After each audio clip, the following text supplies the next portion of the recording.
This is a big, heavy, full displacement boat, so it's got a pretty nice motion to it. It's well balanced fore and aft, so pitching is fine, but it is, round bilge like the good heavy displacement boats are. So it's pretty.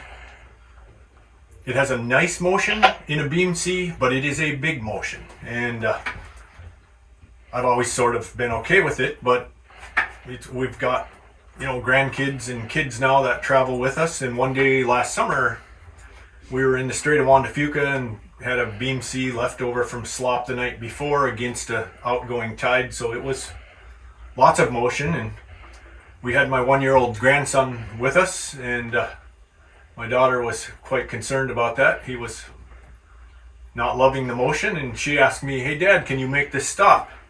And for a minute I thought that was a ridiculous question, but after a few days went by, I thought, I think I can. So I contacted Magnus, and Tim responded directly, as he always does, and we started down the path of installing that equipment on this boat. The boat's name is Libra.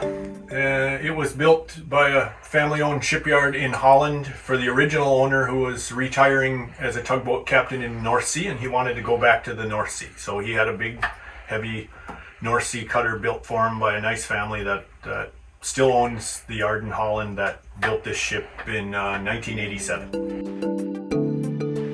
So I've been thinking about stabilization for a while, considered the standard protocols that are common for stabilization, but was following the development of rotor stabilization based on the Magnus effect for years, and think that it's clever engineering,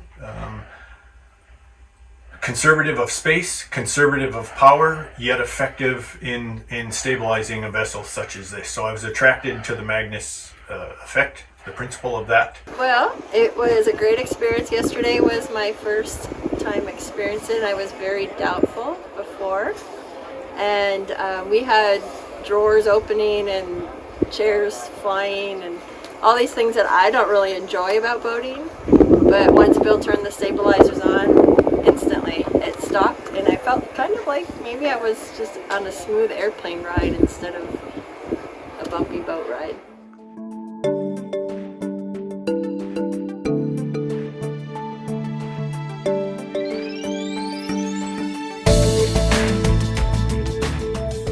The installation project was just a joy all the way through, and how often do you say that out of a boat yard? But between the support from Magnus, remote and in person, and the skill level at Platypus Marine, we just had an excellent installation. And for this boat, being a retrofit was important, placement was important, the space-saving aspect of this technology, the controls, it really made it easy to retrofit. We had up to 3 choices of where to put it, but I wanted to get as much beam involved in the lever action of the rotors as I could. So we wanted to stay to midship where it was wide, and we had a keel cooler interfering with us coming toward the keel, and Platypus had an idea about building the reinforcement outside the boat, which they've done many times for the long sonar tubes in fishing and military vessels. So they convinced me that this would be okay. And there was discussion about drag, but in the end we can determine very little, negligible, can't even put our finger on drag, and with the rotors parked, which is another benefit of this system. The rotors are parked when they're not in use, they're parallel to the hull, they're protected by my bilge keel, and feel very secure. So we had a closet here, which was convenient, but we do have, round bilge, very steep hull, so we had to bring it in a little, but because the system is adaptable, we took the electric motor that drives the worm drive and rotated it from horizontal to vertical, and it fit nicely. Minor intrusion into the companionway, but not enough to give us any trouble. And Platypus, again, with the joinery, did a nice job, matches the surroundings, and we're quite pleased with that.